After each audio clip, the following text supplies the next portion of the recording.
Bonjour, bonsoir, tout dépend de votre position sur la planète bleue, la ronde planète bleue. Je vous remercie d'être à cette nouvelle édition de notre saga spirituelle, la messe. Entendez, la métaphysique écarlate du sexe et de la sexualité pour l'éveil. El Monsieur Godson vous salue. Nous avions donc commencé depuis quelque temps une saga. Nous sommes à notre, je crois, 19e numéro.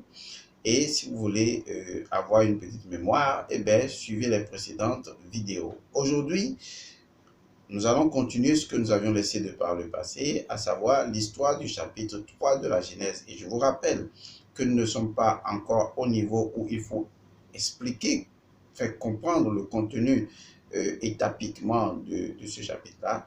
Je survole en attendant d'éveiller votre curiosité métaphysique. C'est déjà l'intérêt. Et c'est mieux comme ça, il faut aller progressivement. Alors, il faut aussi remarquer que lorsque vous voyez des conversations qui ont lieu entre une supposée divinité et également des êtres humains ou un serpent et tout ça, comprenez qu'en fait, ce ne sont pas des conversations qui ont réellement eu lieu. C'est juste du mythe, c'est juste de la mythologie, c'est juste tout simplement des paraboles pour expliquer à un esprit comme l'esprit d'un enfant. Ici, il s'agit de la plupart des gens de l'humanité qui sont des enfants encore au niveau métaphysique, qui ne peuvent pas manger de la viande entre griffes et qui ne consomment que du lait.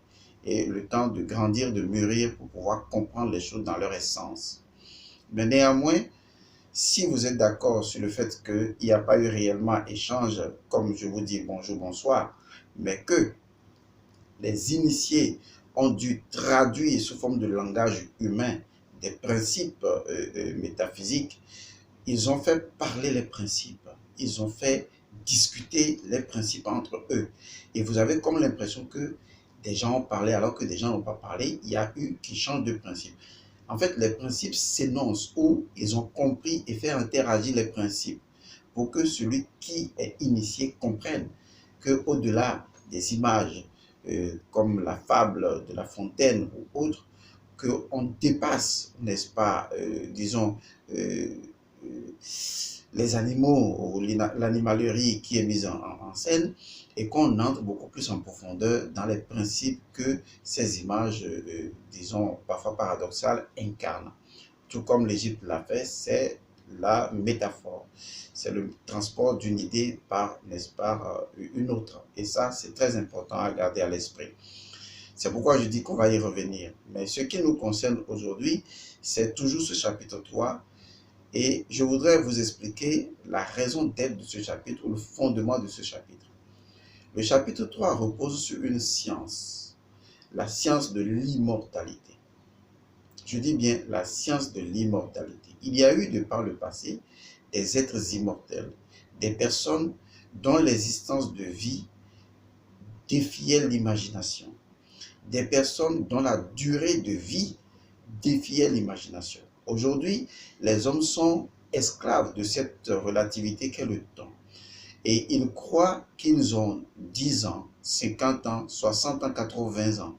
Et beaucoup de personnes estiment même que déjà à 80 ans, on a beaucoup vécu. Et pourtant, retenez bien ceci. Les éléments constitutifs de la nature, comme la terre, l'eau, l'air et le feu, sont les mêmes éléments qui nous constituent. Et pourtant, ces éléments constitutifs de la nature existent depuis des milliers d'années. L'eau, l'air, la terre et le feu existent depuis des milliers d'années et nous en sommes constitués. Maintenant, l'élément qui permet à ces différents éléments, excusez la répétition, d'être en harmonie et de constituer un corps physique avec une énergie de vitalité, eh bien, c'est le cinquième élément, qui, naturellement, est également un élément éternel et immortel. Des personnes sont arrivées à maîtriser la science de l'immortalité, la science qui permet de reconnecter, n'est-ce pas, les différents éléments dont nous sommes constitués à leurs principes sources et de subir des métamorphoses et des transformations sans pour autant jamais vieillir ni mourir.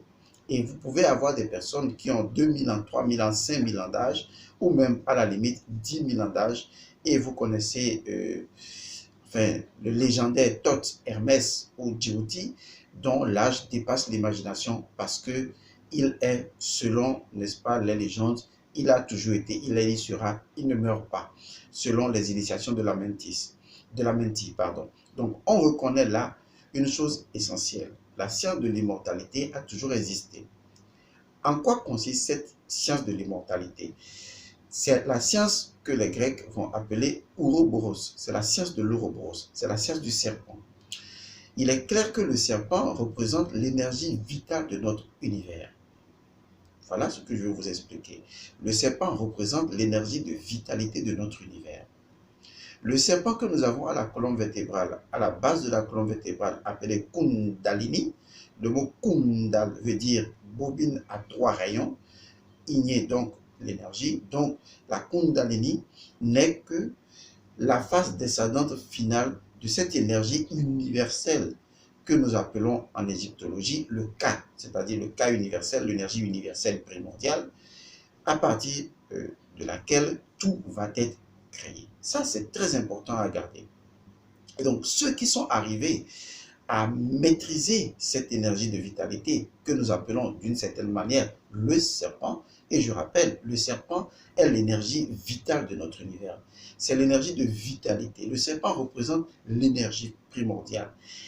C'est pourquoi on l'appelle dragon. Et vous allez remarquer que dans l'histoire du chapitre 3, c'est après la malédiction que Dieu dit au serpent, Dieu dit, bon, entre griffes, tu vas ramper. Ce qui veut dire que le serpent ne rampait pas. Parce que ce n'était pas un serpent, c'était un dragon. Et le dragon maîtrise le feu, l'air, l'eau et la terre. Ce qui représente l'énergie de vitalité ou ce qu'on appelait de façon plus élémentaire Akasha. Vous voyez, Kasha. Donc c'est le Ka primordial. L'énergie, le serpent, sa science, au départ, est appelée la science de l'immortalité.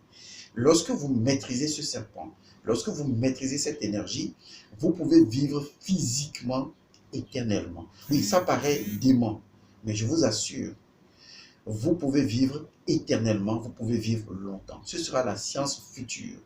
Les hommes pourront défier les âges et pourront vivre éternellement parce que esprit et matière sont indestructibles et sont éternels. Vous ne pouvez pas détruire la matière, vous ne pouvez pas détruire l'esprit. Les deux sont les substances primordiales, illimitées, éternelles, fondamentales, à partir desquelles nous créons toutes choses ou à partir desquelles, entre griffes, Dieu aurait tout créé. Donc, contrairement à ce qu'on vous a enseigné, votre matière que vous portez, qui va devenir le corps physique, est immortelle, est éternelle, est indestructible.